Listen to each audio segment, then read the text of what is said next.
you. The midterm elections less than 3 months away now, and polling during this stretch gives the Democratic candidate in the U.S. Senate race an advantage with Texas voters. James Talarico has led by single digits over Republican Ken Paxton in at least 3 recent polls. This pattern also comes as candidates are sharing more of their ideas right now about how to bring down costs for people and address growing concerns about AI and data centers. Let's get some analysis now on the state of Texas politics with our 2 guests. Dennis Bonnen is a former Texas House Speaker who represented Southeast Texas, and Mark Strama is a former Democratic state representative from right here in Austin. Dennis and Mark, welcome back to you both. Thank you. See you. So I want to start with the Senate race in our conversation. So polls, as we just showed, have put James Talarico with a slight edge over Ken Paxton, less than 100 days away from the midterm election. The results also put him ahead with some key voting groups like Latino and independent voters. Mark, I want to begin with you. How much stock do you put in these results right now? That's a good question. I think it's an accurate snapshot. I think he's ahead. Every time we talk about James on this show, I give a disclaimer that's really just an excuse to flex, that I've known James since he was 16. He used to volunteer in my campaigns. I'm very excited to see the success that he's having. It's amazing the extent to which he's become a national He never political mentions figure. that. Yeah, no, he doesn't, but I never fail to. Give it time, maybe, yeah. You'll never hear James come up on this show that I don't mention this. And I'm sure if you have him in studio, he'll tell you. I do think he's ahead. I also think you have to assume that even though he's out fundraising Ken Paxton by a factor of 3 to 1 or more, Paxton's going to have parity at the end of all this. There's just too much money on the sidelines at the Republican super PAC level, the MAGA Inc. PAC controlled by the president, who's kind of on the hook to salvage this because he put his thumb on the scale against John Cornyn and in favor of Ken Paxton. So you got to assume that Paxton will at least have spending parity, and that when Paxton unloads a lot of negative advertising, it's gonna have an effect. However, the amazing thing about these polls isn't just that it shows a Democrat leading for the first time in 30 years in a statewide race, but that it shows almost everyone has an opinion already. That the number of undecided voters is really low. I think in the Fox News poll, which is the most highly rated poll of these 3 that you're mentioning, there was only 4% undecided, and so I think that had James over 50%. Yeah, so that's single digit, I think, in all 3 of those for undecideds. Yeah, I mean, that's pretty remarkable. So this is too early to put a lot of stock in polling, but it is an interesting phenomenon to see so many people indicating that they've made up their minds. Another question for y'all about what stuck out to us from looking at these polls. The Republicans in other statewide races are ahead of their Democratic challengers. So Dennis, I want to bring you in. What does that say about the potential for ticket splitting in this election? Well, I think you're going to see a fair amount of ticket splitting. I mean, if you look at historic elections and you can see where at the top of the ticket, maybe, like 2018, you had a close U.S. Senate race. Beto and Cornyn beat him, but it was close. I'm sorry, Ted Cruz beat him, but it was close.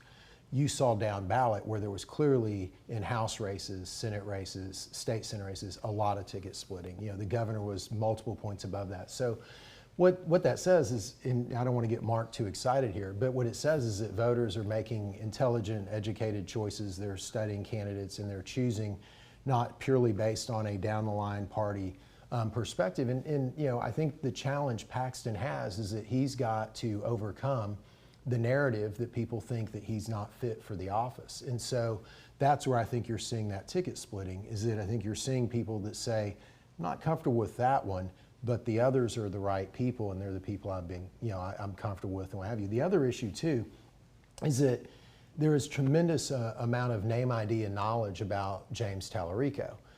To Mark's point, you haven't seen Paxton or National Republican committees spend the money to further define Talarico, whereas in these other statewide races, I bet if you ask most people, they can't really tell you who the candidate for the Democrats is for ag commissioner, for comptroller, for, and I know it's a local senator, but they don't know those names. People know James Talarico's name, which I think also changes that race. Yeah, it even speaks to the governor not even really mentioning Gina Hinojosa at all, even though he's facing her on the ballot come November too. Why So- give her the free name ID? And that's what a lot of people are saying as well.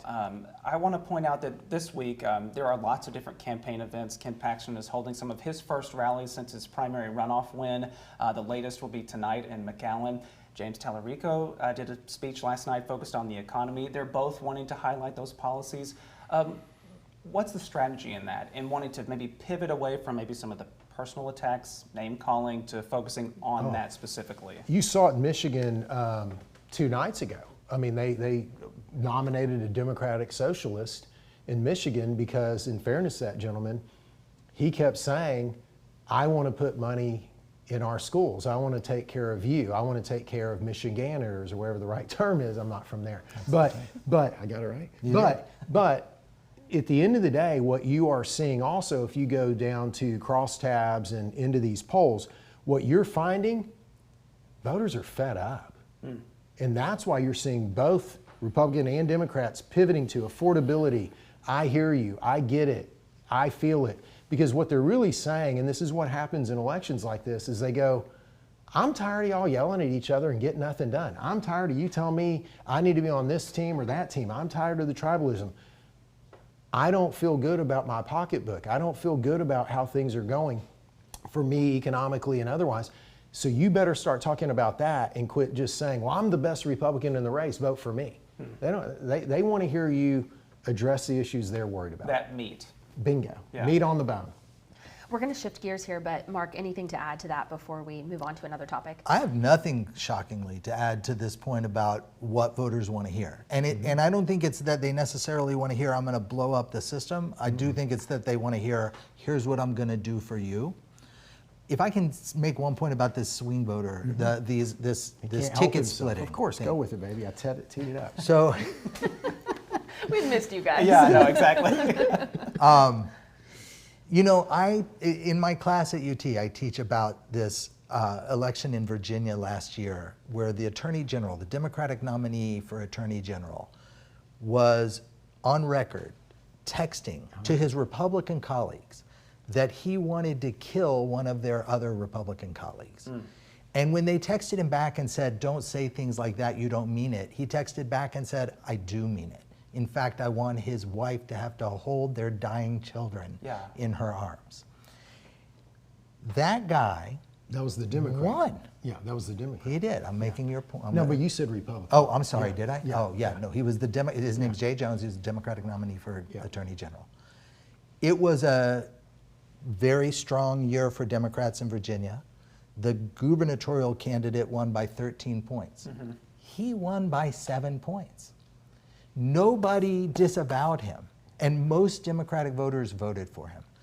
This ticket splitting phenomenon, I just want to make clear, I think you're identifying something that does happen, but it only happens in a very narrow sliver but at the 5 center of points the is pretty electorate. good. But Yeah, any kind of 5 movement on points that is could the have difference an effect. between winning Yeah. or losing in a correct. close race. That's right. But Beto most wanted- people's Beto would political take 5 behavior. more points. Yeah, totally. It's true. I just want what people need to understand is they're fighting It's for not that broad. sliver in Correct. the center of the electorate because Correct. most people are so dug into their partisanship. Well, that even a candidate who says he wants to kill the other party. And to they'll be still super vote. quick about this, the point too is you also sort of have a big number of voters baked in, right? And Because that's you're what the going candidates for that. count on, too. Bingo. Yeah. You're counting on that. That's right. 5 to 10% at most. Where might they go? But you also have to turn that baked in vote in because that baked in vote is going to be for you, but are they motivated to show up? Show up, yeah. I tell everybody though that the candidates don't do much about turnout anymore. Trump drives turnout. Most of turnout is driven by the top by Trump, even in an election year where he's not on the ballot. 100%, and on both sides. Yeah. Yeah. No, 100%. Correct. He's the best thing that ever happened to Democratic turnout. He's also the best thing. We do for want to Republican. ask you guys. Oh, We just got have a few questions? minutes here. We do. Yeah. Well, I said, let me let y'all go. But, you know, this week, something else that has really dominated some of the headlines, Governor Abbott put out a flurry of orders related to data centers, and we didn't want to let you all go without letting you weigh in. We know he asked for a pause on connecting new data center projects to the grid until an audit by state regulators can happen, for our audience who did not hear about that earlier this week. So what do you think is driving some of this shift in messaging about it, the reforms? Where is that coming from, and what kind of impact could that have on November? Will we start to hear that from more candidates? Absolutely. So the governor's actually done an exceptional job trying to address this issue. And so the problem you have is it's an emerging business. And so you have phonies and you have legitimate players. And so what the governor's trying to do is, one, he also, before what he did Monday, he came out and said, look, you want to build a data center in Texas, you better show up and you better have the lowest use of water. You better have the latest technology called closed loop, where you fill up once and you never use my water again. You better show up with your own power. You're not pulling my power off the grid, the people of Texas. You better have your own power. And you better even maybe be able to reduce other people's electricity rates in that community, which is a way data centers done properly can do it. He's also made it clear, you're not going to go and plop down next to my Texas neighborhoods and my Texas residents. You're going to get out there and get away from people, and you're not going to be an intrusion upon our residents. And so the governor's laid out the right way to go about doing this.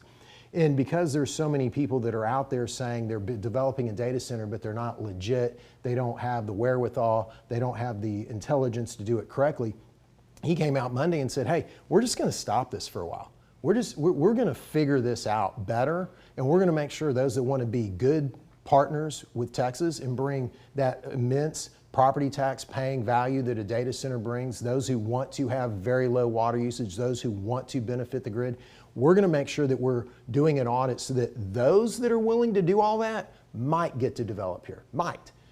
But those who aren't, we don't need you here. And what you're hearing is that in rural Texas and across the state, they're saying, I'm not interested in people putting a data center by my house. And those are the guys and gals in the business that don't know what they're doing. Legitimate data center developers don't want to be anywhere near residential because they don't want to have the disagreement of the neighborhood saying, no neighborhood, hell, I've had neighborhoods protest wanting a convenience store next to them. Like, I don't want lights on at night, right? So the governor is stepping up and saying, enough is enough. You better get it right or you're not developing in Texas. But I would imagine, Mark, you might bring this up. Is the governor perhaps vulnerable on that? Because his opponent, Gina Hinojosa, has mentioned that he has said in the past that Texas is the epicenter of AI development. So y'all don't pay us the big bucks to come here and not have an opinion, but on this particular question, on the question of how politically potent this issue is, I am not sure. I think it's obviously really potent in communities that are directly impacted. And there are a few communities around the state that are really mobilized, and clearly those voters are going to make a decision based on probably a single issue. Around the state, I think there's a general wariness of data centers almost as a proxy for the general wariness of AI and the effect it's going to have on the larger economy and on labor.